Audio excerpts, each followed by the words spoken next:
Term work से hacking शुरू करनी है, उसके कुछ बेसिक कमांड्स तो जानने होंगे। चलिए सीखते हैं और टर्मवर्क से कुछ बेसिक कमांड्स, ताकि हम हमारे हैकिंग जर्नी में काफी आगे बढ़ सके और उसे एनहांस कर सके। के बेसिक कमांड्स के बारे में जानना, इससे फेमिलियर होते हैं। तो देखिए अभी हम हमारे टर्मवर्क पे पहुंच चुके हैं।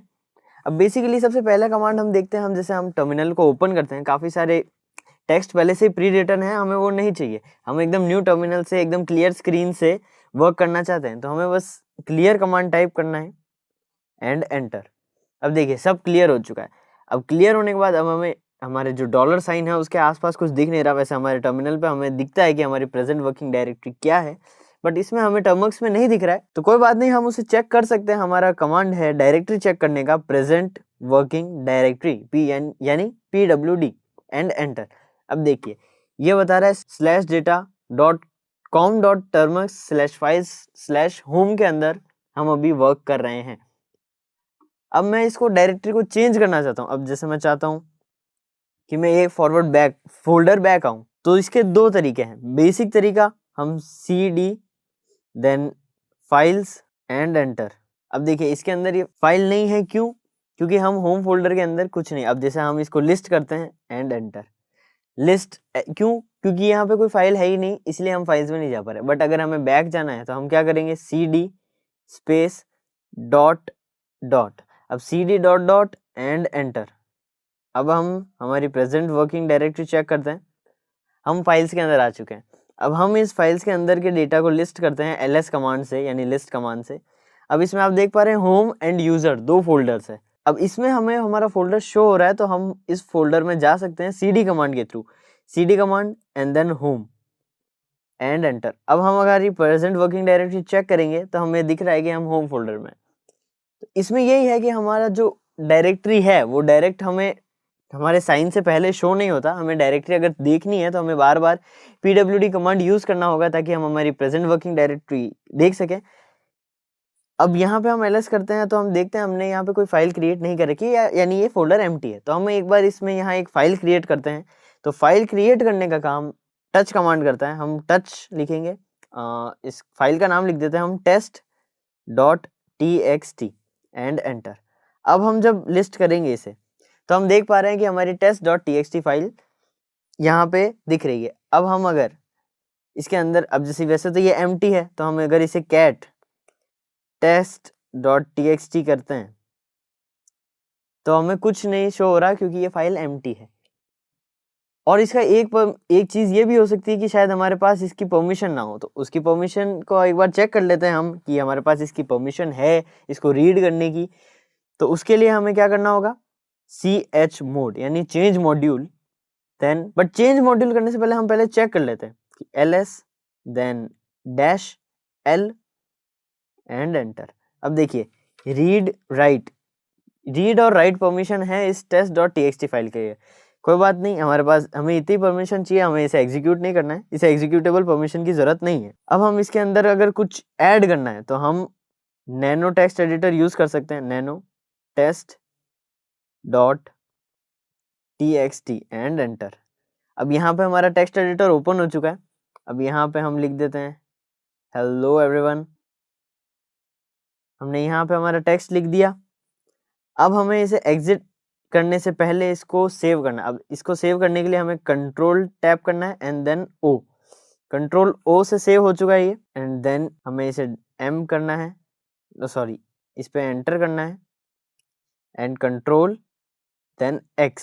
एग्जिट हो चुका है। अब हम हमारा अगर कैट कमांड डालते हैं और test.txt को ओपन करते हैं, हमने test.txt ओपन किया तो हमारा जो उसके अंदर का जो टेक्स्ट है यानी हेलो एवरीवन वो शो हो रहा है। तो ये था हमारा बेसिक टेक्स्ट एडिटिंग के लिए और उसकी अंदर की फाइल्स को सेव करने के लिए, कैसे आप सेव कर सकते हैं। अब हाँ, अगर आपको रनिंग प्रोसेसेस चेक करने हैं तो आप क्या कर सकते हैं, तो आप टॉप कमांड टाइप कर सकते हैं एंड एंटर। अब देखिए यहाँ पे आप 3 चीजें देख पा रहे हैं रन होती हुई। अब उनकी PID शो हो रही है, उनके नाम शो नहीं हो रहे हैं। यहाँ पे देखिए 3 टास्क रन हो रहे हैं, 3 टोटल है, 1 रनिंग है, 2 स्लीपिंग है। अब हम इसे, हमारी ये तो हमारा शो हो रहा है फुल स्क्रीन पे। अब हम यहाँ कुछ भी लिखेंगे तो वो लिख नहीं पा रहे हैं हम, तो हमें इसे एग्जिट कैसे करना है। अब इसको हम करेंगे control tab and then C। अब कंट्रोल C अगर वर्क नहीं करता है, वैसे बेसिकली कंट्रोल सी वर्क कर जाता है, बट अगर यहाँ पे हमारा कंट्रोल सी अगर वर्क ना करे तो हम कंट्रोल जेड भी कर सकते हैं। हम कंट्रोल सी पे टैप करते हैं। ओके, हमारे यहाँ पे आप देख पा रहे हैं हमारा यहाँ वापस आ चुका है हमारा डॉलर साइन यानी टर्मिनल। हम इसे क्लियर कर देते हैं वापस। ये हमने क्लियर कर दिया। अब देखिए, अगर आपको कुछ भी चीज़ गिट क्लोन करनी है, हमें कोई टूल करना है, अब हम एक बार ब्राउज़र पे चलते हैं। हम ब्राउज़र पे आते हैं, फोन इन्फोजा गिटहब। अब हम ये एक टूल है फोन इन्फोजा नाम से, एक रेपोजिटरी है गिटहब की। इससे जो स्क्रिप्ट है वो आप इंफॉर्मेशन मतलब मोबाइल फ़ोन नंबर से कुछ इन्फॉर्मेशन गैदरिंग करने के लिए यूज़ कर सकते हैं। इससे मतलब फ़ोन नंबर की इन्फॉर्मेशन गैदर की जाती है। अब देखिए, यहाँ पे हम गिटहब पे आ चुके हैं। गो टू फाइल, इसे हम डाउन कर देते हैं एक बार। अब हमें यहाँ से बेसिकली सिंपली यहाँ से लिंक कॉपी करना है। कॉपी लिंक, यहाँ से क्रॉस बैक आ जाते हैं एंड हम चलते हैं हमारे टर्मिनल्स पे वापस। अब यहाँ पे हमें करना है गिट। अब पहले हम हमारी प्रेजेंट वर्किंग डायरेक्टरी चेक कर लेते हैं। हम होम फोल्डर में ही है, परफेक्ट। अब यहाँ पे हम करते हैं git and then clone, git clone and tap करके रखते हैं यहाँ पे एंड पेस्ट। हमारे यहाँ पे लिंक पेस्ट हो चुका है गिटहब का एंड एंटर।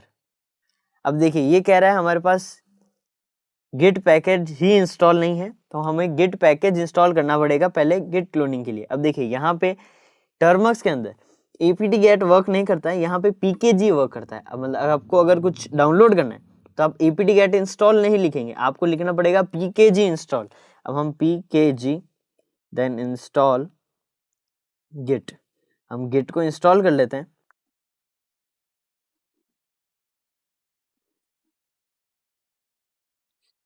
pkg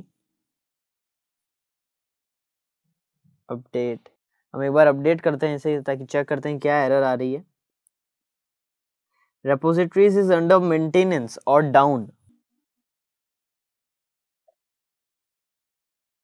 अब देखिए, अब हमारे यहाँ पे पैकेज, अब एक बार हमने अपडेट कर दिया था तो हम पैकेज का आ चुका है, डाउनलोड करना है या नहीं, यस एंड नो। हमने वाई टाइप करके यस कह दिया, एंटर करते हैं।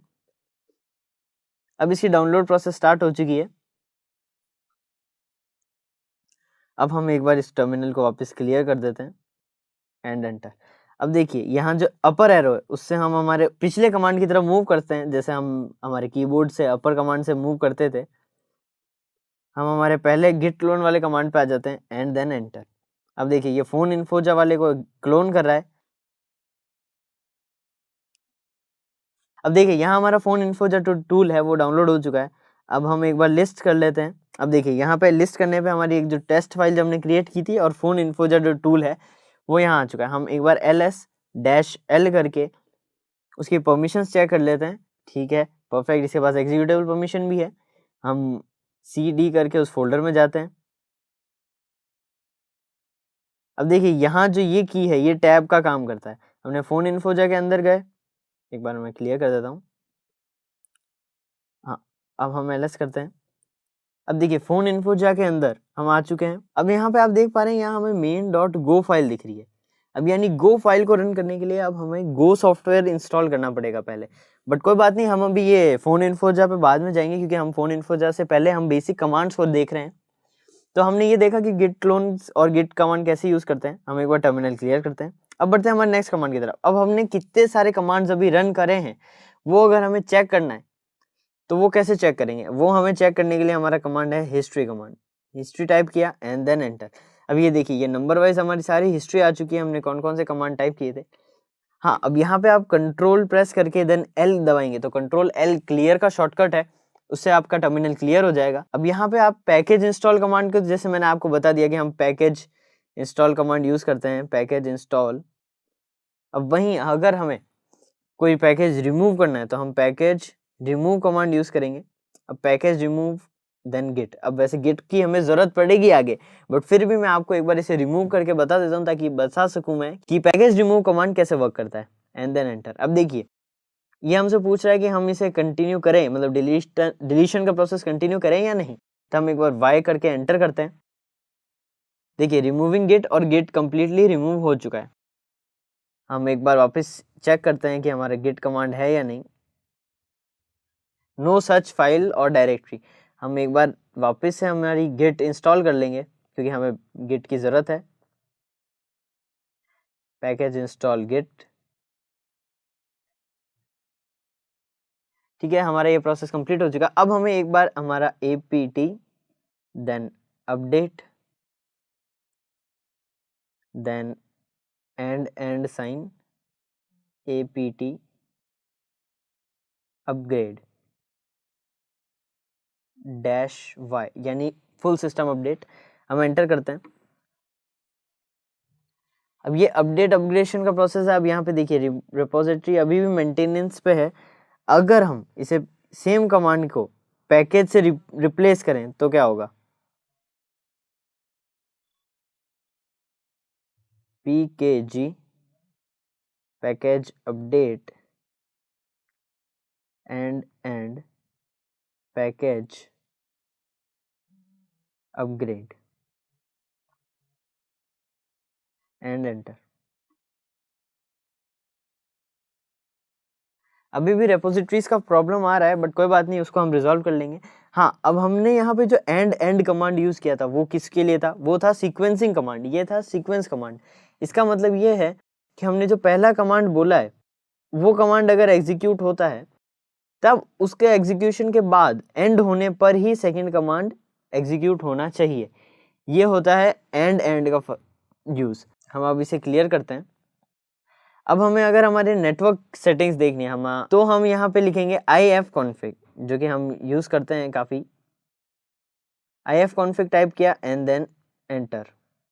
अब यहाँ पे आप देख पा रहे हैं हमारे VLAN, EID, सेशन ID, लोग ये सारे हमें यहाँ पे हमारे शो हो रहे हैं। यहाँ हमारी लोकल IP, हमारी IP ये यहाँ पे सारी शो हो रही है। हम इसे क्लियर कर देते हैं। अगर हमें कोई फाइल लोकेट करनी, अब बढ़ते हैं थोड़ा लोकेटिंग कमांड की तरफ। अगर हमें हमारी कोई फाइल लोकेट करनी है, अब जैसे हमने एक फाइल क्रिएट की थी test.txt, तो हम एक बार इसे लोकेट कमांड और ग्रैब कमांड, दो कमांड होते हैं। एक बार हम लोकेट कमांड से टाइप टेस्ट करते हैं इसे test.txt एंड एंटर। अब देखिए ये कमांड, अब देखिए आप टर्मक्स पे टर्मिनल पे चलाते हैं तो ये कमांड आराम से वर्क कर लेता, पर टर्मक्स पे ये पैकेज इंस्टॉल करने कह रहा है। ठीक है, हम इस पैकेज को इंस्टॉल कर देंगे mlocate।